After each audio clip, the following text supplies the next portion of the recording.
Uma publicação do jornalista Silvio Navarro revoltou as pessoas nesses últimos dias.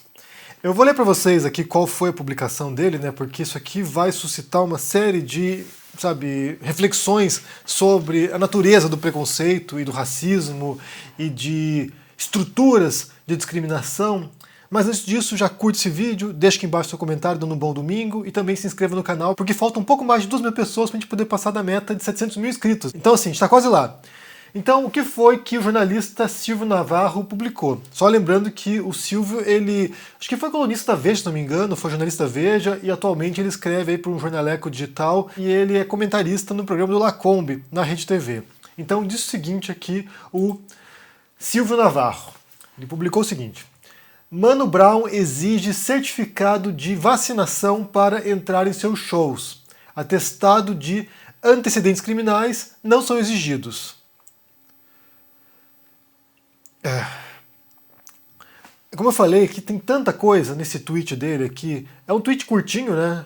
2 frases, mas tem tanta carga de preconceito aqui dentro que eu vou tentar analisar aqui do melhor modo possível dentro das minhas capacidades. E daí, só para prosseguir um pouquinho aqui, para ver como a coisa piora, o Caio, ele respondeu aqui ao Silvio, né? Tweet denunciado com sucesso. E o Silvio retrucou: obrigado, também acho que ele deveria ser preso. E aqui possivelmente se refere ao Mano Brown. Eu vou começar por essa última parte aqui, né? Porque eu queria saber exatamente o que o Silvio Navarro acha que foi o crime do Mano Brown. O que ele acha que o Mano Brown cometeu de infração, de crime, para ser preso. De fato, ele está acusando o Mano Brown de alguma coisa aqui, que eu não sei o que é. Ele deveria explicar o que ele acha que é o crime do Mano Brown. Bem, mas voltando aqui à primeira postagem, né? O primeiro tweet, que foi o que gerou toda a polêmica e a revolta das pessoas, com razão inclusive, que ele fala o seguinte, né? Mano Brown exige certificado de vacinação para entrar em seus shows. Excelente! Inclusive, se outros artistas exigissem também certificado de vacinação, isso forçaria negacionistas, possivelmente como Navarro e os amiguinhos dele, que se vacinassem, que parassem de negar a vacina, que parassem de contribuir para o vírus, né? Para a pandemia. Então, assim, se houvesse medidas de fato para cobrar da população que se vacinasse, certamente nessa altura o Brasil estaria muito mais do que já está. Embora, aqui é importante ressaltar, que apesar da mensagem oficial do governo Bolsonaro, que o Navarro apoia, apesar da mensagem oficial, os brasileiros aderiram à vacinação. Então, assim, você percebe como há uma cultura vacinal no país que está inculcada nos brasileiros e que a população comprou a mensagem e foi se vacinar. Então, nesse sentido, está de parabéns. Embora em outros aspectos, em outros comportamentos para evitar o contágio, aparentemente bem pouca gente está se importando. Então, a primeira parte, ele está criticando uma coisa que deveria ser elogiada, né, aplaudida. Que bom que o Mano Brown está cobrando isso, né? Que bom que a produção do show do Mano Brown e talvez de outros artistas também estejam fazendo isso. Mas, para ele é ruim. E daí, a segunda parte, que é a parte muito mais crítica, né? Na verdade, a primeira parte é o negacionismo da ciência. A segunda parte é o preconceito. Atestado de antecedentes criminais não são exigidos. E daí, aqui a gente vai falar sobre um tipo de preconceito. Eu já mencionei anteriormente, inclusive, né, o trabalho desse autor, desse sociólogo chamado Johann Galtung, que fala sobre a violência cultural. E esse aspecto da violência cultural ele é muito importante porque ele é particularmente perverso, porque nem sempre ele é muito escancarado. Geralmente ele é implícito, geralmente ele é velado, geralmente ele é subentendido. Nesse caso aqui do Navarro está bastante explícito, na verdade, mas geralmente é difícil identificar, né, para quem não está com o olhar atento, procurando essas pistas, é difícil identificar e muitos de nós, sem nos darmos conta, reproduzimos esse tipo de preconceito, esse tipo de violência cultural. Segundo Galtung, eu vou pôr para vocês aqui o artigo no comentário fixado, segundo Galtung, existem 3 níveis de violência. A primeira delas que é a violência direta, e aqui você tem, por exemplo, repressão policial, a violência, a brutalidade contra certos grupos, o discurso de ódio, por exemplo, né, as falas agressivas, que seria um tipo de violência direta.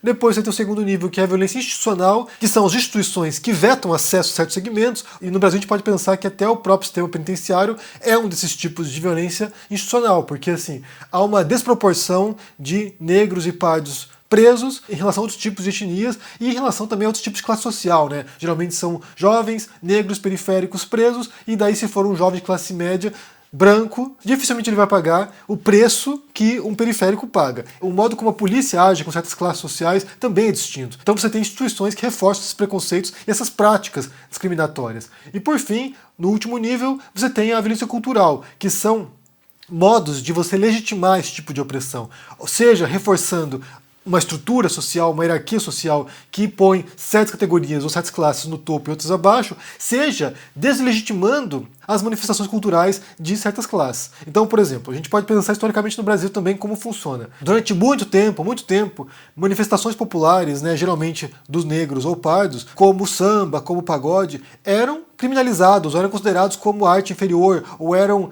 vistos, né, com um certo desdém, com um certo desprezo, de modo que você vai reduzindo a produção cultural daquele segmento. E isso não é exclusividade do Brasil, obviamente. A gente pode pensar que isso se dá ao longo da história, né? Aliás, um dos métodos de dominação tem a ver com a destruição da cultura dos povos dominados. Portanto, vem lá uma força imperial, uma força conquistadora, eles vão lá, invadem um território e daí eles impõem a religião deles, eles impõem os hábitos, os costumes, a lei, e assim eles vão destruindo as manifestações regionais, de modo a eliminar a identidade dessa pessoa. Eu digo isso porque quando ele fala isso aqui, né, atestados de antecedentes criminais não são exigidos, o que ele faz basicamente é já, de certo modo, criminalizar ou criar essa noção de que os fãs, os espectadores, quem segue o Mano Brown, são todos, ou uma grande parte, ou uma vasta maioria, são criminosos. Então o que ele faz aqui é criminalizar um artista, o Mano Brown, e ao mesmo tempo criminalizar a audiência daquele artista, e criminalizar também o próprio gênero musical que o Mano Brown canta, o rap, o hip hop, e isso não é feito apenas com o rap ou com o hip hop, você pode ver também com o funk, né? Um outro modo de você criminalizar a produção cultural periférica. Como eu falei, isso não vem de hoje, obviamente, isso aqui é algo que vem de séculos no Brasil, né? Você tem um país que ele é simplesmente construído sobre a mão de obra do negro escravizado, é um país que tem até suas entranhas o legado do racismo. Só insistindo um pouco nesse ponto da violência cultural, a gente tem que pensar que esse é um modo, como eu falei, de dominação simbólica das pessoas. Você tem uma dominação física, né, da opressão física, uma dominação institucional, ou seja, fechando ou abrindo portas para certos segmentos, e um tipo de violência simbólica que é de quais são os horizontes que você pode aspirar. Eu me recordo aqui de um programa de televisão, de um programa da Regina Casé, que tinha no Fantástico, e tem muito tempo isso aí, já tem, sei lá, 20, 30 anos, e que ela conversava com crianças para saber o que elas esperavam para o futuro, o que elas queriam para o futuro delas, né? Ela conversava com crianças periféricas, conversava com crianças de classe média, e daí uma em particular me chamou muita atenção, ficou gravada na minha mente, que era uma menininha negra, talvez de uns 7, 8 anos, e daí a Regina Casé pergunta para ela assim, o que você quer ser quando crescer? E a menininha responde assim, eu vou catar lixo e jogar dentro do caminhão. E aquilo ali foi chocante para mim, porque não era assim, o que eu quero ser, eu quero ser coletora de lixo. Não, não era isso. A menininha dizia, eu vou catar o lixo e vou jogar dentro do caminhão. Era como se o destino daquela menininha ali de 7, 8 anos já estivesse traçado. Como se ela não tivesse mais opções. Como se aquilo ali fosse o horizonte de possibilidades dela, ser coletora de lixo. O luxo de você poder, sabe, ter um leque de opções, o luxo de você poder pensar, o que eu vou poder fazer no vestibular, né? Eu vou fazer medicina, engenharia, vou fazer história, vou fazer geografia. Esse luxo aí não é um luxo que está presente em todas as pessoas. Não é. Uma sociedade não é assim que funciona. Ainda mais na brasileira, que é profundamente desigual. Esse luxo pertence a uma certa classe, uma classe que tem essas possibilidades. Porque quanto mais marginalizado é o segmento, mais restritos são os horizontes daquela pessoa. E aí eu me recordo, inclusive, de uma entrevista que o Mano Brown fez com o Drauzio Varela, e o Mano Brown comentou, né, eu fiz um vídeo sobre isso, inclusive, aqui, e o Mano Brown comentou assim que quando ele era jovem, que ele não tinha sonhos, que não havia nem sequer possibilidade de sonhar alguma coisa diferente daquela realidade. E aí tem a ver exatamente com essa violência cultural, que é quando você vai restringindo tanto os horizontes daquela pessoa, que ela tem ali pouquíssimas opções para tentar levar a vida adiante. E eu falo isso porque assim, eu não quero dar a impressão de que um criminoso, alguém que comete algum crime, alguém que comete algum tipo de infração, seja uma vítima da sociedade. Não é isso. Mas certamente ele é um produto da sociedade na qual ele vive. Porque existem crimes cometidos pela elite que não são penalizados do mesmo modo como são penalizados crimes de periféricos. Como eu falei no começo aqui. E aqui eu quero pensar em outro caso, né? Uma outra situação. Quando eu tinha uns 11 anos, 11, 12 anos, era meu aniversário. E daí a minha mãe foi ao mercado, estava com um amigo meu, minha mãe foi ao mercado para comprar lá os produtos para fazer a festinha lá, né? E o meu amigo, mesma idade que eu, 11, 12 anos, minha mãe saiu do carro e logo em seguida ele saiu do carro também. E daí ele voltou, tirou debaixo da blusa um estojinho de canetinhas e me deu de presente. E eu falei assim, você vai lá comprar isso agora? Esse é um presente de aniversário? É, eu peguei lá. Eu falei, não posso aceitar, você acabou de roubar esse negócio aqui, eu não posso aceitar, não posso aceitar. E esse amigo meu, ele era, na época, o mais rico dos meus amigos. Certamente não era milionário, mas ele era o mais rico dos meus amigos. Se esse adolescente de 11, 12 anos, branco, classe média, houvesse sido pego roubando aquele produto ali do mercado, certamente a punição dele certamente seria extremamente diferente se ele fosse um jovem negro periférico, pobre. Certamente. Esse meu amigo, se ele fosse pego no mercado, ele não iria parar na FEBEM. Não iria parar em uma instituição de recuperação. Não iria. Porque nesses níveis de violências propostos pelo Galtung, como ele explicita, já há essa noção, simbólica inclusive, de que o negro periférico ele é um perigo para a sociedade. Ele é um criminoso em potencial.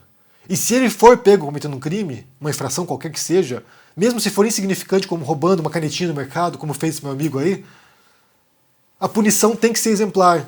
Ele tem que pagar por isso. Enquanto que se for alguém de classe média ou se for da elite, bem, foi só um desvio, foi só um lapso. Não é um perigo para a sociedade, não representa perigo para a sociedade. Então há a criação, de fato, de um imaginário de que o periférico é perigoso. Como diz o Silvio Navarro aqui, que precisa apresentar antecedentes criminais para entrar no show. E isso é construído, isso não vem do nada, isso não vem do vácuo, isso é uma construção social. Do mesmo modo como há essa violência institucional que vai punir de maneira diferente pessoas de classes diferentes. Porque um periférico não tem condições de contratar um advogado que vá poder defender seus direitos e evitar que ele pague a punição máxima, ou que seja penalizado. Enquanto que alguém de classe média vai ter condições de fazer isso. E daí, só para acrescentar um elemento adicional aqui, essa semana um ministro do governo Bolsonaro, o ministro Fábio Faria, das comunicações, ele foi para os Estados Unidos e se encontrou com o Alan dos Santos. O Alan dos Santos é o blogueiro bolsonarista que está foragido. Está foragido. E daí, nesse evento aí religioso, né, segundo eles, nesse evento religioso, imagino que ninguém tenha pedido também antecedentes criminais do Alan dos Santos. Ninguém tenha, sabe, se preocupado com isso. Nem o Silvio Navarro, possivelmente. Do mesmo modo que possivelmente o Silvio Navarro não se preocupe muito com os vínculos, né, com os elos do Bolsonaro e da família dele com milicianos, com o Queiroz, com esquemas de rachadinha, com a Adriana Nóbrega, por exemplo, né, que era o chefão de um grupo de assassinos no Rio de Janeiro. Talvez esse tipo de coisa não incomode tanto o Silvio Navarro a ponto de ele diariamente, de maneira entusiasmada, defender o Bolsonaro. O Silvio Navarro depois pediu desculpas. Ele veio aqui na internet e pediu desculpas. Eu vou ler para vocês aqui qual foi a justificativa esfarrapada do Silvio. Segundo ele, é o seguinte, olha, o tweet anterior sobre o show do Mano Brown foi apagado. Não tem absolutamente nada a ver com racismo ou estilo musical, e sim as letras sobre violência e crime. Como a mensagem não foi clara e muita gente se sentiu ofendida, peço desculpas. Desculpa para quem se ofendeu, basicamente foi isso, né? É evidente que alguém como Silvio Navarro jamais vai reconhecer publicamente que o tweet tem um conteúdo de racismo cultural. Dificilmente ele vai reconhecer isso. Na verdade, agora ele vai sair propagando que ele foi injustiçado, né? Militância virtual, a lacrosfera está me perseguindo. Mas o tweet tem claramente aqui conotação preconceituosa, claramente. Inclusive, como eu falei aqui, no prosseguimento ele vai lá e ele acha que o Mano Brown deveria estar preso. Por qual crime, não sabemos. Eu quero saber o que vocês pensam sobre essa história aqui do Silvio Navarro, do tweet dele, a reação das pessoas também revoltada, né? E com razão, como eu disse, porque aqui é um claro tweet preconceituoso contra o Mano Brown, contra os fãs do Mano Brown, contra o gênero musical do rap e do hip hop, contra a cultura periférica. E como eu falei, todos nós estamos sujeitos a reproduzir esse tipo de coisa porque é o mundo no qual a gente vive. A gente vive no mundo preconceituoso, a gente vive no mundo racista, no mundo machista, no mundo homofóbico, no mundo, sabe, com essas estruturas simbólicas de dominação. A gente vive nesse tipo de mundo e a gente acaba reproduzindo sem ter noção. Mas os conservadores brasileiros, entre aspas aqui, eles são particularmente propícios a isso porque é a mensagem que eles advogam, né? É o mundo que eles defendem. É esse mundo de retrocesso, de obscurantismo, né? Então é bem complicado o negócio. Me diga o que vocês pensam, deixa o joinha, se inscreva no canal aqui, se torne um membro ou apoiador para dar uma força e se cuide por aí. Um abração e até mais. Tchau!